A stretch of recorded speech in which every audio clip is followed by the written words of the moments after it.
உங்களுடைய திரைப்பயணத்தில் பல நண்பர்கள் உங்களுக்கு கிடைச்சாங்க. அதில் மிக முக்கியமான நபர் வந்து இளையராஜா. அவர் எப்போ முதலாக சந்திச்சிங்கன்னு நினைவு இருக்கா? சுசீந்திரன் கேரக்டர்லேயே பண்ண one of the best film அது. ஆனால் வெள்ளிக்கிழமைக்கு அந்த படம் ரிலீஸு, சனிக்கிழமைக்கு ஜெயலலிதா அவங்க அரெஸ்ட்டு. என் படமே இருக்காது. ஜெமினி கணேசன் சுந்தரராஜனும் தேட்டரில் ஃப்ளாப்பு. விஜயகாந்த் சாரை பற்றி ஒரு ஃபுல் எபிசோடு ஒன்று பண்ணுறோம்.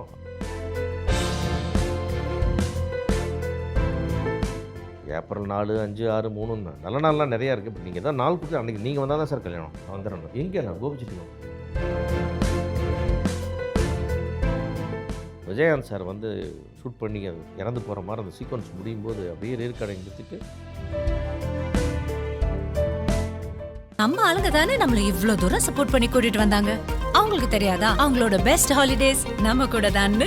GT Holidays, South India's #1 travel brand.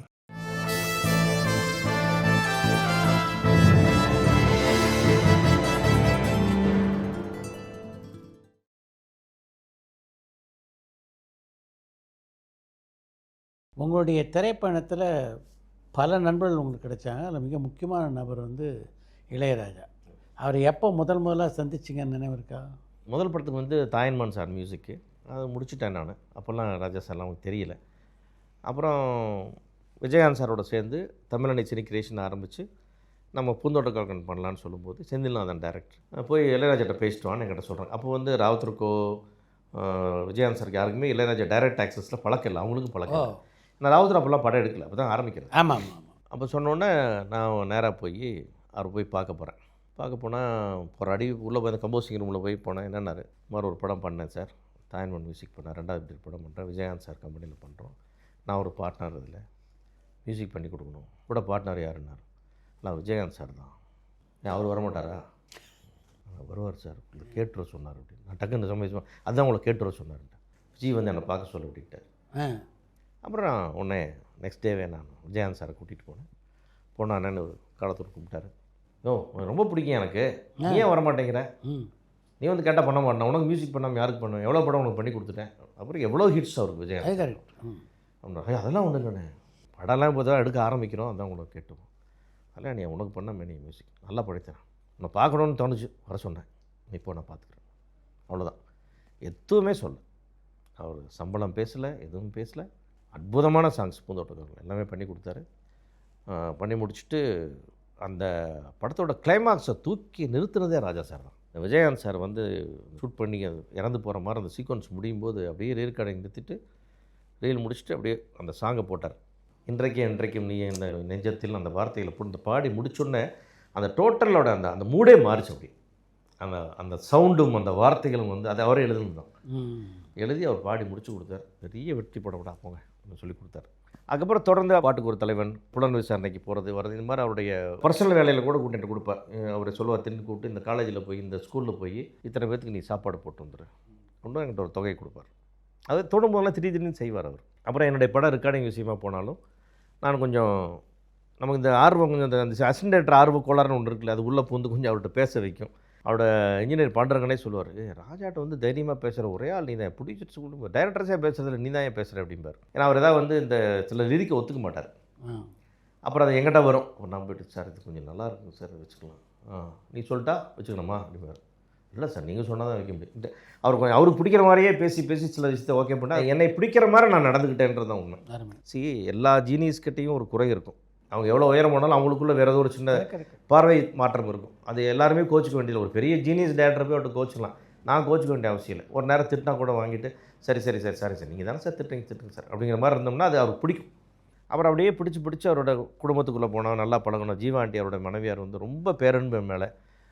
அவங்க வீட்டில் ஒரு சின்ன நிகழ்ச்சி கூட என்னை விட்டுட்டு பண்ண மாட்டாங்க. அந்த ஒரு சின்ன பூஜைனா கூட சிவா அருணா ஒய்ஃபை கூப்பிட்டு வந்துரு, அருணாவை கூப்பிட்டு வந்துரு, பூஜைக்கு வந்துருப்பாங்க. அது மாதிரி எல்லாத்துக்குமே போவோம் வரும் அப்படி இருந்தது. அப்புறம் நான் வந்து என்னோடய திருமணத்துக்கு முன்னாடி போய் அவர்கிட்ட போய் சார் எனக்கு கல்யாணம் ஃபிக்ஸ் ஆகிருக்கு. அப்படியா, ரொம்ப சந்தோஷம் பண்ணிக்க அப்படின்னார். இல்லை எப்போ கல்யாணம்னார். நீ எப்போ டேட்டு தர்றீங்களா அப்போ தான் கல்யாணம். அதெல்லாம் ரொம்ப பெரிய விஷயம், அதெல்லாம் அப்படி சொல்லக்கூடாது, நீ எப்போன்னு சொல்லுனார். இல்லை சார் ஏப்ரல் 4, 5, 6, 3 நல்ல நாள்லாம் நிறையா இருக்குது, பட் நீங்கள் தான் நாள் கொடுத்து அன்றைக்கி நீங்கள் வந்தால் தான் சார் கல்யாணம் அப்படின்ட்டேன். அதெல்லாம் வேணாம், நீ ஏப்ரல் 4 வச்சுக்கோ, நான் வந்துடுறேன். எங்கே நான் கோபிச்செட்டிப்பாளையமா சார்? நீங்கள் வரேன்னு சொல்லிட்டீங்க சார். ஓ, ரெக்கார்டிங் இவ்வளோ இருக்கியா? என்ன பண்ணுறது சார், நீங்கள் வந்து எனக்கு ஆரம்பிச்சு கொடுங்க வாழ்க்கையை. சரி, நான் வந்துடுறேன். அது ஒரு பெரிய கொடுப்பனி சார். அதெல்லாம் அந்த நேரத்துக்கு பீக் டு ராஜா சார். ஆமாம் ஆமாம், சென்னை விட்டு போக முடியாத ஒரு சூழ்நிலை தான். அதுக்கப்புறம் அவர் முந்தின நாள் நைட்டே ஒரு வியாழக்கிழமை கல்யாணம் போகலாம், நைட்டு ட்ரெயின் ஏறி ஈரோடு வந்து அங்கேருந்து லாட்ஜில் ரெடியாகி கோபிச்செட்டிப்பாளையம் வந்து என் கல்யாணம் முடிச்சு இருந்து மைக்கில் வாழ்த்தி பாட்டு பாடி பேசி அட்வைஸ் பண்ணி அதுக்கப்புறம் மண்டபத்தில் வந்து எல்லாரும் கூட வந்து டிஃபன் சாப்பிட்டு அப்புறம் மத்தியானம் ஃப்ளைட்டு பிடிச்சி வந்து தான் ரெக்கார்டிங் ஆரம்பித்தார். அந்தளவுக்கு ஒரு பெரிய பாக்கியம் நடந்தது எனக்கு. அதில் அன்றைக்கி ஒரு வாழ்த்து சொல்லும்போது சில விஷயங்களை வார்த்தைகளை சொன்ன வார்த்தைகள்லாம் எனக்கு மைண்டில் அப்படியே எக்கோ ஆகிட்டே இருந்தது. எனக்கு அந்த அட்வைஸை நான் வந்து மைண்டில் ரொம்ப சீரியஸாக வச்சுருந்தேன். அதுக்கப்புறம் என்னுடைய 25வது நாள் திருமண நாள் வந்தது. அதுக்கு போய் இது மாதிரி கூப்பிட்டேன். அதே நீங்கள் 2 பேரும் வாங்க, நான் ஆசீர்வாதம் பண்ணிடுறேன். ஏன்னா அடிக்கடி ஒரு வீட்டுக்கு ஜீவாண்டி இருக்க வரைக்கும் நாங்கள் அடிக்கடி வீட்டுக்கு போகிற நிறைய பூஜைகளை பார்ப்போம், பேசிட்டு தான் இருப்போம். குழந்தை பிறந்தது, காட்டுறது, போகிறது வரது எல்லாமே அவருக்கு தெரியும். எனக்கு குழந்தை பர்த்டேக்கெலாம் ஜீவாண்டிலாம் வீட்டுக்கெலாம் வந்திருக்காங்க. இந்த மாதிரி ஒரு சூழ்நிலை போய்ட்டுருக்கும்போது 25வது வெட்டிங் டே கூப்பிட்டோன்னே, இல்லை சார், நான் சொன்னேன் கல்யாணத்துக்கு வந்தீங்க, 25வது நாளுக்கு திருப்பி என்னோடய சொந்தக்காரங்க எல்லாம் முக்கியமானவங்க எல்லாம் வருவாங்க, அங்கேயும் நீங்கள் வந்தீங்கன்னா எனக்கு ஒரு பெரிய கௌரவமாக இருக்கும்ல, உங்களோட 25 வருஷம் நான் பழக்கத்தில் இருக்கிறது எனக்கு பெரிய விஷயம் சார் அது அப்படின்னு சொன்னேன். ஏன்னா அவரோட லாங் டைம் ரிலேஷன்ஷிப் ரொம்ப ரொம்ப ரொம்ப கம்மி. ஏன்னா ஒன்று அவர் கோபத்தை தாங்கிக்கிறவனாக இருக்கணும், கரெக்ட், அல்லது அந்த இதெல்லாம் எல்லாம் இருக்கணும் அவர்கிட்ட. அப்படி என்கிட்டலாம் ஒன்றும் கோச்சுக்கவே அவர் கடைசி வரைக்கும். எந்த படத்துக்கு எனக்கு டிமாண்ட் பண்ணியோ சம்பளத்துக்கோ எதுவுமே என்கிட்ட சொன்னது, நான் சொன்னதெல்லாம் ஆக்சுவலாக நான் சொன்னதெல்லாம் எனக்கு கேட்டிருக்காரு. எல்லாமே எனக்கு இந்த ரீரெக்கார்டிங் வேணால் ரெக்கார்டிங் வேணும், ரீரெக்கார்டிங் வேணால் ரீரெக்கார்டிங் வேணும், இந்த படம் பண்ணுங்கன்னா பண்ணுவார். இப்படி எல்லாமே யுவன் சங்கர் ராஜா எனக்கு வாய்ப்பு கொடுத்தாரு. பவதாரணி ஃபஸ்ட்டு பார்ட் டைம் படத்தில் தான் படம் வச்சார். அப்படி என் மேலே அவருக்கு ஒரு அன்பு இல்லாமல் இதெல்லாம் அவர் செய்ய போகிறதில்ல. அது மாதிரி செஞ்சார். அப்புறம் அதே மாதிரி ஹோட்டலில் நடந்த விழாவுக்கு வந்து ஹோட்டல்லையே வந்து எல்லாத்தோடு வந்து பேசிட்டு மைக்கில் பேசி வாழ்த்திட்டு தான் போனார். இப்போ என் மகள் திருமணத்தப்போ போய் பார்த்தேன். திருமணம் வந்து தஞ்சாவூர் நடந்ததால் நான் ஒரு தஞ்சாவூருக்கு அழைக்கலை, நீங்கள் ரிசப்ஷனுக்கு வாங்க சார் வரணும் அப்படின்னேன். அப்படியா, தெரியலையா அன்றைக்கி என்ன பண்ணுறேன் அப்படின்னாரு. எதுவாக இருந்தாலும் நீங்கள் வரணும் சார் அப்படின்னு சொன்னேன். சரி அப்படின்ட்டார். ஒன்று நான் வந்து எப்பவுமே அது நியூட்ரலாக தான் சொல்லுவார். வந்துட்டேன். திரும்ப பார்த்தா கல்யாணம் ரிசப்ஷன் வந்து நின்னார், எல்லாம் முடித்தார். இப்போ திருப்தியானார். இதை விட எனக்கு என்ன சார் வேணும் புதுன்னு. ஸோ ஒரு என்னுடைய தொடர் நிகழ்ச்சி அந்த 3 விழாக்களுக்கு வர்றதுன்றதுலாம் பெரிய கொடுப்பனை. அதாவது கல்யாணத்தப்போ வந்து மைக்கில் பேசும்போது சொன்னார், இந்த எல்லோரும் வந்தோம் வாழ்த்தணும் அப்படின்றதுக்காக நீ வாழ முடியாது, வாழ்கிறது நீங்கள் தான் வாழணும். நாளைக்கு சங்கடம் வந்துட்டு இவங்கெல்லாம் வந்தாங்களே வச்சாங்களே எங்கள் மேலாம் பழிபடக்கூடாது. வர்றது வாழ்த்துறது தான் நாங்கள், வாழ்கிறது நீங்கள். அருமை. ஏன்னா பொறுப்பாக நீங்கள் உணர்ந்து நடந்துக்கணும்னு ஒரு அட்வைஸ் கொடுத்தாரு. சூப்பர். அந்த வார்த்தைகள் இருக்கு இல்லையா, அது எல்லா நேரத்துலையும் எனக்கு எதிரொலிச்சிட்டே இருக்கும். ஸோ நம்ம அவ்வளோ ரெஸ்பான்சிபிளாக இருக்கணும். அந்த எல்லோரும் வந்து நம்மளை நடத்தி கொடுத்தா அந்த வாழ்க்கையை நம்ம வாழ்ந்து காட்டணும்னு ஒன்று இருக்கு இல்லைங்களா. அது வந்து எல்லா இடத்துலையும் நமக்கு பணம் தளரும் போதெல்லாம் அது உந்துகோலாக இருக்கும். அந்த மாதிரி இப்போ அந்த கல்யாணத்தோட கான்செப்ட் ஊரை கூட்டி கல்யாணம் பண்ணுறது, இத்தனை பேர் முன்னாடி நீ பொறுப்பேற்றுட்டு இருக்க, ஒழுங்காக நடந்துக்கின்றது தான் அதோடைய அடிப்படை. அதுலேயும் இந்த மாதிரி ஒரு பெரிய ஜீனியஸ்லாம் வந்து நிற்கும் போது நம்ம இன்னும் ரெஸ்பான்சிபிளாக இருக்கணும், பொறுப்பை காட்டுச்சு. இதை நான் சார்ட்டு சொன்னேன், இன்னும் ஞாபகத்தில் இருக்குது சார் அப்படின்னு. சந்தோஷம் இருக்குது. நண்பர்களுக்காக பேசிட்டார் சார். Good evening sir. வணக்கம். வணக்கம் சார், கேட்குதா சார்? நல்லா கேட்குது. Okay sir, thank you sir. Mister Chitra sir, ஒரு பெரிய இது என்னன்னா, நீங்க நிறைய நாஸ்டாலஜிக்கல் மெமன்ட்ஸ் வந்து கிரியேட் பண்றீங்க சார் எங்களுக்கும். ஏன்னா இப்போ சார மாதிரி பர்சன்ஸ் எல்லாம் வந்து இப்போ நான் வந்து ஆக்சுவலி கமல் ஃபேனால விஜயகாந்த் சாரை வந்து பத்தி தெரியும். ஆனா இப்போ சார் எல்லாம் வந்து அவ்வளோ நல்ல விஜயகாந்த் சார் பத்தி நிறைய சொல்லியிருக்கிற உங்க இன்டர்வியூலையும் சரி, இந்த மாதிரி ஒரு வாய்ப்பு எங்களுக்கு தெரிஞ்சுக்கிறதுக்கு வழங்கினதுக்கு உங்களுக்கு ஃபர்ஸ்ட் தேங்க்ஸ் சார். நன்றி. Okay, so moving on to mister Siva sir. Sir, இப்போ நீங்க வந்து விஜயகாந்த் சாரோட அந்த இப்ராஹிம் ராவுத்தர் எல்லாரோடையுமே பணிபுரிஞ்சிருக்கீங்க. அதாவது இப்போ நீங்க 2000 முன்னாடியே வந்து நிறைய நல்ல படங்கள் வந்து ப்ரொடியூஸ் பண்ணியிருக்கீங்க. 2000க்கு அப்புறம் பாத்தீங்கன்னா உங்களோட ப்ரொடக்ஷன் இது வந்து கம்மியா இருக்கு. இத்தனைக்கும் நீங்க பண்ண நிறைய படம் வந்து ரொம்ப குவாலிட்டி மூவிஸ். உதாரணத்துக்கு சொல்றேன், சின்ன மாப்பிள்ளைலாம் வந்து அவ்வளவு நல்ல படம். அரவானே வந்து ஒரு நல்ல படம் தான் சார். பட் அதுக்கப்புறம் ஏன் சார் ஒரு ப்ரொடக்ஷன் வந்து அன்னைக்கு இருந்த மாதிரி இன்னைக்கு ஏன் சார் இப்போ நடிகர்களே, இப்போ நீங்க சின்ன மாப்பிள்ளை சொன்னீங்க, விசு சார் வந்து எனக்கு நிறைய சஜஷன்ஸ் எல்லாமே கொடுத்தாரு, அதுலதான் அந்த படத்தோட ஒரு இதே வந்து மாறிச்சு அப்படின்னு. இன்னைக்கு இப்போ நீங்க ப்ரொடியூஸ் பண்ணா அந்த மாதிரி சஜஷன் கொடுக்கறதுக்கு பர்சன்ஸ் இருக்காங்களா சார்? அதே மாதிரி இப்போ ஒரு ப்ரொடியூசரா எடுக்கிறீங்கன்னா இப்போ விஜயகாந்த் சார்லாம் பெரிய சப்போர்ட்டா இருக்காங்க, இன்னைக்கு அந்த மாதிரி இருக்காங்கன்னு நினைக்கிறீங்களா சார்? இல்லை, அன்னைக்கு இருந்த சினிமா இன்னைக்கு இல்லை. நான் வந்து அதான் சொன்னேன், விசு சாரும் கிரேசி மோகன் இல்லைன்னா சின்ன மாப்பிள்ளைன்னு ஒரு படமே இல்லை. அந்த மாதிரி அவங்களுடைய கான்ட்ரிபியூஷன்லாம் அப்படி இருந்தது. ஏன்னா 10 நாளில் பண்ண ஸ்கிரிப்ட் அதை ஒரு நாளில் மாற்றின விசு சார், அதை நடித்து கொடுத்தவங்க அந்த மாதிரிலாம் இன்றைக்கி அந்த அந்த காலம் போயிடுச்சுமா. அந்த கோல்டன் சினிமாலாம் நம்ம தொலைச்சிட்டோம். இன்றைக்கி இருக்கிற சினிமாவுக்கு அதுக்கெல்லாம் சம்மந்தமே இல்லை. இன்னொரு விஜயகாந்த் கிடைக்கவே மாட்டார். ஏன்னா உலகத்தில் ஒரே ஒரு எம்ஜிஆர், ஒரே ஒரு விஜயகாந்த் தான். கண்டிப்பா சார். நான் ஒரு நாள் வந்து திருப்பி சித்ரா சாரோட பேசிட்டு விஜயகாந்த் சாரை பற்றி ஒரு ஃபுல் எபிசோடு ஒன்று பண்ணுறோம். அதில் எல்லாமே எழுதி வச்சு ஞாபகம் ஒன்று கூட மிஸ் பண்ணாமல் ஒரு வாட்டி கொடுத்துட்றோம் ஒரு வாட்டி. ஏன்னா அது ரொம்ப நாளாக நினச்சிருக்கோம். நான் சார் கூட பேசிகிட்டு இருக்கேன். ஏன்னா நம்ம நிறையா கேள்வி கேட்டு பேசுகிறதுனால என்ன ஆகுதுன்னா நிறைய விட்டு போய்டும். அவர் கேட்குற கேள்விக்கு மட்டும் நான் பதில் சொல்லிட்டே வருவேன். ஓவராலாக நம்மளோட பயோகிராஃபி மாதிரி சொல்ல ஆரம்பித்தோம்னா அது அப்படியே அந்த ஃப்ளோவில் ஒரு படமும் ஒரு நாளும் ஒவ்வொரு ஷூட்டிங்லேயும் என்ன நடந்தது அப்படின்னு சொல்லி சொல்ல முடியாமல் இருந்த விஷயங்களை கூட இப்போ சொல்லலான்னு தோணுது எனக்கு. ஏன்னா சில விஷயங்கள் அவர் இருக்கும்போது சொல்லலாம், இல்லாத போது சொல்லலான் இருக்குல்ல, அதெல்லாம் சொல்லலாம். அது ஒரு நாள் சாரோட அந்த வாய்ப்பு எனக்கு இருக்கும். கண்டிப்பா செய்யுங்க சார். கண்டிப்பா சார். அப்புறம் ஒரு சின்ன விஷயம் சார், நீங்க சொன்ன ஒரு விஷயமே எங்களுக்கு வந்து ஒரு நகைச்சுவையா இருக்கு. அதாவது இந்த சீமான் சாரோட ஒரு படம் பண்ணி அந்த படம் வந்து அந்த தூய தமிழ்லாம் பேசி இது பண்ணாங்க. சோ அது கொஞ்சம் எக்ஸ்பிளைன் பண்ணுங்க. ஏன்னா நீங்க அப்ப சொல்லும் போதே ஒவ்வொருத்தங்க வந்து உங்களுக்கு அந்த படம் வந்து பெருசா சாட்டிஸ்பாக்சன் இல்ல, பட் சில ப்ரொடியூசர்லாம் இது காவியம் அப்படின்னாங்கன்னு சொன்னாங்க. அது கொஞ்சம் நகைச்சுவையா இருந்துச்சு. அது கொஞ்சம் நீங்க எக்ஸ்பிளைன் பண்ணீங்கன்னா எல்லா வியூவர்ஸ்க்குமே அது ஒரு இதா இருக்கும் சார். தம்பி சீமானே பல மேடைகளில் அண்ணனுக்கு தவறான ஒரு படத்தை பண்ணி கொடுத்துட்டேன், அன்றைக்கே வேறு பண்ணியிருந்தா அண்ணன் நல்லா இருந்திருப்பாங்கன்னு பல முறை மேடையிலேயே வருத்தப்பட்ட படம் அது. சரி விட்டுருவோம், அது மறந்துடுவோம். அது மோசமான நீங்க அதை சொல்ற ஸ்டைல் வந்து சூப்பரா இருந்துச்சு சார். அது ஏன்னா அவர் ஒரு இதுல சொன்னாலும் நீங்க நரேட் பண்றது ஸ்டைல்ல வந்து இதை பார்த்துட்டு கதை கேட்கும் போது இது ஒரு காவியம் அப்படியே கண்டினியூ பண்ணுங்க. நீங்க சொல்ற ஸ்டைல் வந்து நல்லா இருந்துச்சு சார். அதை சொன்னது வந்து எனக்கு ஃபன் பண்ணவங்க பிரமிட் சாய்மரா தான் ஃபன் பண்ணாங்க இல்லையா.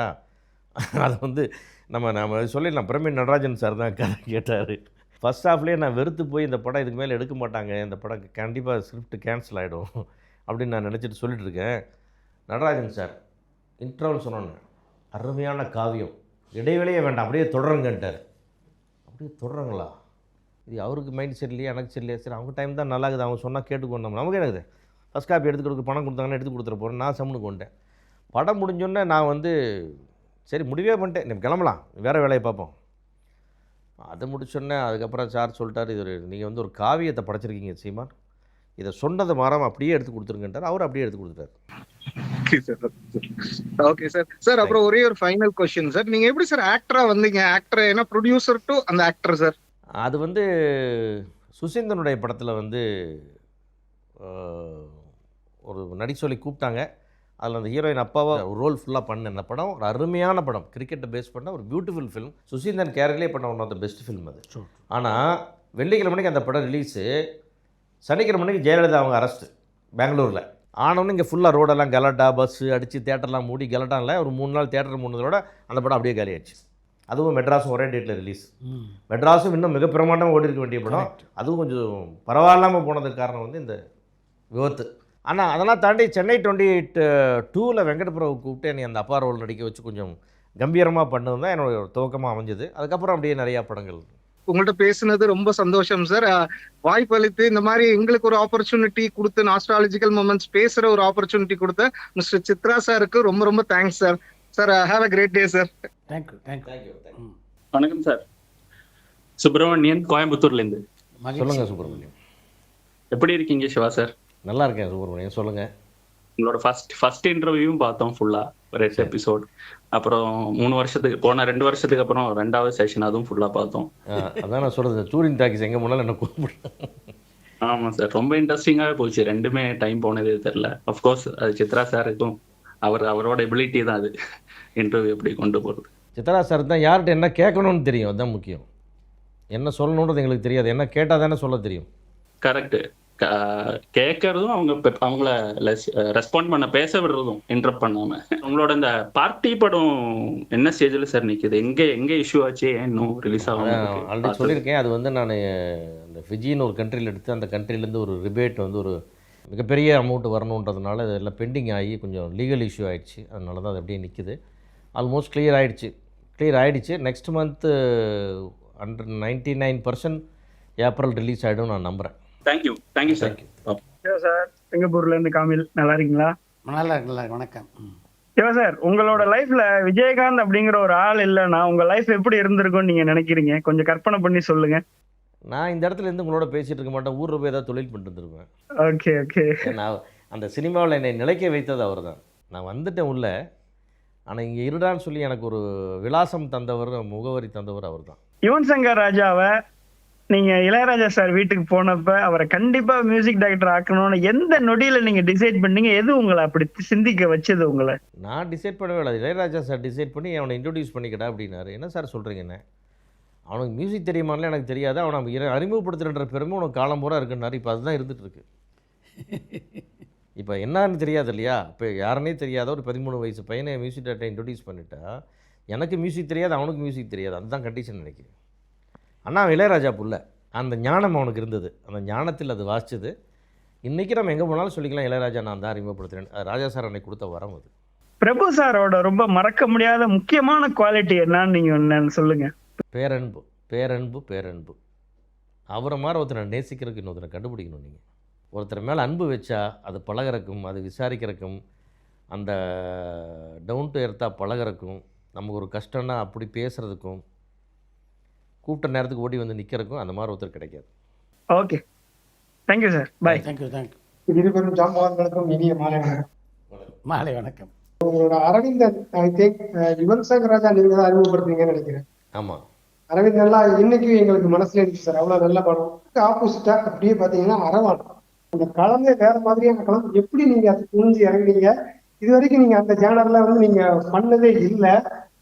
டி சிவா அம்மா கிரியேஷன்ஸ் அப்படின்னா ஏதோ ஒரு உத்தரவாதம் இருக்கும், காமெடியோ பாடல்களோ இல்ல காதலோ, இந்த மூணுல ஏதாவது ஒண்ணு நம்பி நம்ம தைரியமா இறங்கி போகலாம் அப்படின்னு அந்த எந்த ஒரு இதுவுமே கிடையாது இதுல அரவான்ல. ஆனா அதுவுமே வந்து எங்களை வியக்க வச்சிச்சு. தேங்க்யூ, ரொம்ப சந்தோஷமாக இருக்குது. இந்த மாதிரி பேசுகிறது தான் அந்த படத்தை நான் பட்ட காயங்களுக்கு சரியான மருந்தாக இருக்குது அது. சார் கிளைமேக்ஸ்ல பெரிய காயத்தோட நாங்க வந்தோம் சார். கிளைமேக்ஸ்ல அப்படியே மனசுல அவ்வளவு ஆழமா நின்றுச்சு சார். அது எப்படி சார்? அது நிஜமா சொல்றேன் சார், ஒரு சில படங்கள் அந்த மாதிரி தாக்கத்தை கொடுக்கும்.